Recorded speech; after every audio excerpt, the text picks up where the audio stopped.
বাগিচাত বসবাস কৰা বা গ্ৰাম্য অঞ্চলত বসবাস কৰা যিসকল চাহ জনগোষ্ঠী লোক আছে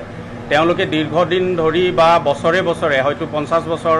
100 বছৰ ধৰি ভূমি ভোগ দখল কৰি আছে। এই ভূমি কেন্দ্ৰিক যিবিলাক বিষয় আমি আটচাই আন্দোলন কৰি আহিছোঁ, চৰকাৰক দাবী জনাই আহিছোঁ। আনকি চাহ শ্ৰমিক যিসকলে বসবাস কৰি আছে বাগিচাত তেওঁলোকৰ অন্তত তেওঁলোকে বসবাস কৰা যিটো কোৱাৰ্টাৰ আছে সেই ভূমিটো অন্তত তেওঁলোকৰ নামত আবণ্টন দিব লাগিব। দ্বিতীয়তে চাহ জনগোষ্ঠী লোক যিসকলে ভূমি ভোগ দখল কৰিছে তেওঁলোককো আচলতে আবণ্টন আৰু পট্টাকৰণ কৰাৰ ব্যৱস্থা কৰিব লাগে। আৰু বৰ্তমান চৰকাৰে প্ৰক্ৰিয়া কিছু আৰম্ভ কৰিছে বসুন্ধৰাৰ জৰিয়তে, কিন্তু ক'ৰবাত প্ৰক্ৰিয়াৰ মাজত মানে ছিষ্টেমৰ মাজত কিছু অসুবিধা আৰু জটিলতা থকাৰ কাৰণে যি ধৰণে চাহ জনগোষ্ঠী লোকসকলে আচলতে সুবিধাটো লাভ কৰিব পাৰিব লাগিছিলে বা পট্টাকৰণৰ ক্ষেত্ৰত ম্যাদীকৰণৰ ক্ষেত্ৰত সেইটো লাভ কৰিব পৰা নাই। অসম চৰকাৰৰ ৰাজহ বিভাগ আৰু মাননীয় মুখ্যমন্ত্ৰী ডাঙৰীয়াক আমি স্মাৰক পত্ৰ প্ৰদান কৰিছোঁ যাতে চাহ জনগোষ্ঠীৰ কাৰণে এটা সুকীয়া ব্যৱস্থা কৰি হ'লেও তেওঁলোকক কিন্তু পট্টা প্ৰদান কৰাৰ ক্ষেত্ৰত তেওঁলোকে ব্যৱস্থা কৰে। আৰু চৰকাৰে এটা তেওঁলোকে আমাক আশ্বাস প্ৰদান কৰিছে যে তেওঁলোকে এইখিনি প্ৰক্ৰিয়া পৰৱৰ্তী সময়ত কৰা হ'ব বুলি কৈছে। আৰু আমি আশা ৰাখিম যে 2026 চনৰ নিৰ্বাচনৰ পূৰ্বে চাহ জনগোষ্ঠীৰ যিটো ভূমি কেন্দ্ৰিক যিটো বিষয়বস্তু আছে এই ভূমিসমূহৰ ক্ষেত্ৰত কিন্তু সমাধানৰ সূত্ৰ এটা উলিয়াব। দ্বিতীয়তে বৰ্তমান অসম চৰকাৰে যি ধৰণে বনাঞ্চলসমূহ যি ধৰণে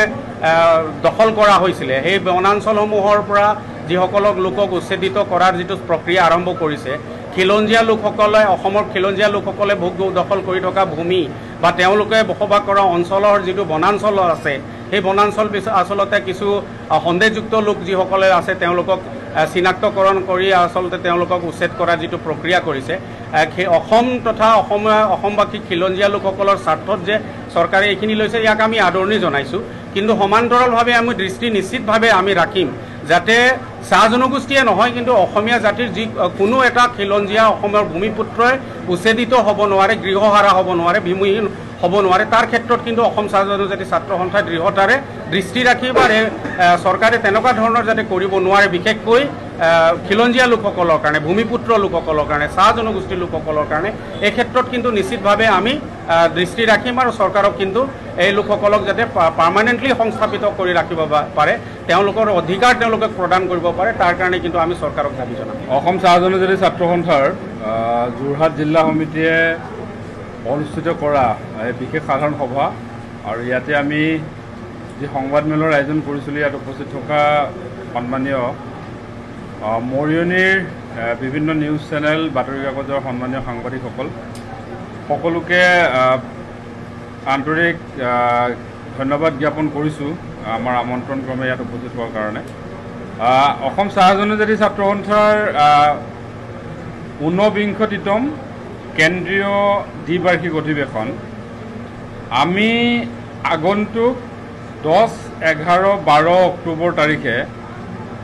মৰিয়নি মহাবিদ্যালয়ৰ খেলপথাৰত অনুষ্ঠিত কৰিবৰ কাৰণে ইতিমধ্যে এক সিদ্ধান্তত উপনীত হৈছিলোঁ। যোৱা 4 জুলাই তাৰিখে শোণিতপুৰ জিলাৰ জনজাতীয় যি গেষ্ট হাউচ তাতে আমি এক কাৰ্যনিৰ্বাহকত মিলিত হৈছিলোঁ অসম চাহ জনজাতি ছাত্ৰ সন্থাৰ কেন্দ্ৰীয় সমিতি, আৰু উক্ত কাৰ্যনিৰ্বাহকতে আমি সিদ্ধান্ত লৈছিলোঁ অসম চাহ জনজাতি ছাত্ৰ সন্থাৰ 49তম কেন্দ্ৰীয় দ্বিবাৰ্ষিক সাধাৰণ অধিৱেশন 2025 বৰ্ষৰ 10, 11, 12 অক্টোবৰত অনুষ্ঠিত কৰাৰ। আৰু আজি যোৰহাট জিলা সমিতিৰ বিশেষ সাধাৰণ সভা উক্ত অধিৱেশনৰ প্ৰস্তুতি সন্দৰ্ভত আজি অনুষ্ঠিত কৰা হৈছিল। আমাৰ কেন্দ্ৰীয় সমিতিৰ অসমৰ বিভিন্ন জিলাৰ আৰু শাখাৰ পৰা প্ৰতিনিধিত্ব কৰা কেন্দ্ৰীয় বিষয়ববীয়াসকল লগতে আটচাৰ সাধাৰণ সম্পাদকে প্ৰমুখ কৰি সকলোবিলাক কেন্দ্ৰীয় বিষয়ববীয়া আমি আজি একেলগে ইয়াত মিলিত হৈ আগন্তুক অধিৱেশনৰ সন্দৰ্ভত আলোচনা হ'ল। বৰ্তমান অসম চাহ জনজাতি ছাত্ৰ সন্থাত আমাৰ 55টা শাখা আৰু 14খন জিলা সমিতিয়ে অসম চাহ জনজাতি ছাত্ৰ সন্থাৰ বিভিন্ন জিলা বিভিন্ন শাখা পৰ্যায়ত কাৰ্যনিৰ্বাহ কৰি আছে। আপোনালোকে সকলোৱে জানে যে 1947 চনত অসম চাহ জনজাতি ছাত্ৰ সন্থা আমাৰ জনগোষ্ঠীটোৰ লগতে অসমৰ এগৰাকী স্বনামধন্য ব্যক্তি চাইমন সিং হৰদেৱ আৰু সন্তোষ কুমাৰ তপ্নদেৱৰ নেতৃত্বত 1947 চনৰ 28 ডিচেম্বৰত অসম চাহ জনজাতি ছাত্ৰ সন্থাৰ জন্ম হৈছিলে আৰু তাৰ পৰৱৰ্তী পৰ্যায়ত এইটো 19তম অধিৱেশন কেন্দ্ৰীয় অধিৱেশন আমি অনুষ্ঠিত কৰিবলৈ গৈছোঁ আৰু ইয়াৰ আগেয়ে ডিব্ৰুগড় অধিৱেশনৰ ডিব্ৰুগড় চাউলখোৱাৰ অধিৱেশনত 2020 বৰ্ষত মই ধীৰাজ গোৱালাই অসম চাহ জনজাতি ছাত্ৰ সন্থাৰ সভাপতি হিচাপে মই নিৰ্বাচিত হৈছিলোঁ আৰু 2022 বৰ্ষত বিশেষ সাধাৰণ অধিৱেশনত ডিমৌৰ শিৱসাগৰ জিলাৰ যুৱ দলত জগদীশ বৰাইক ডাঙৰীয়া সাধাৰণ সম্পাদক হিচাপে নিৰ্বাচিত হৈছিলে আৰু তাৰ পৰৱৰ্তী সময়ত আমি 2025 বৰ্ষলৈকে সেইখন সমিতি আমি কাৰ্যভাৰ চলাই গৈছিলোঁ যেহেতু আমি সংগঠনৰ নতুন প্ৰজন্মক সঁচা অৰ্থত ক'বলৈ গ'লে অসম চাহ জনজাতি ছাত্ৰ সন্থাত বহুত সংখ্যক চাহ জনগোষ্ঠীৰ যুৱক ইয়াত এই সংগঠনৰ লগত জড়িত হৈ আছে